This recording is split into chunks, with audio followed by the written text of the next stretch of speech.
يا أستاذ فادي أن هذه الترسانة التي يتحدث عنها حزب الله، ترسانة الصواريخ، هي عمليا ليست لاستهداف إسرائيل وليست لإزالة إسرائيل.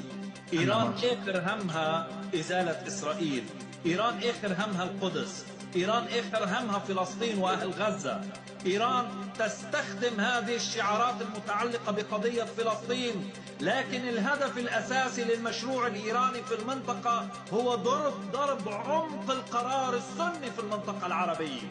هلا بدنا نتخبى وراء أصابعنا، نحن حرين، لكن هذه هي الحقيقة، هذه هي حقيقة الأمور.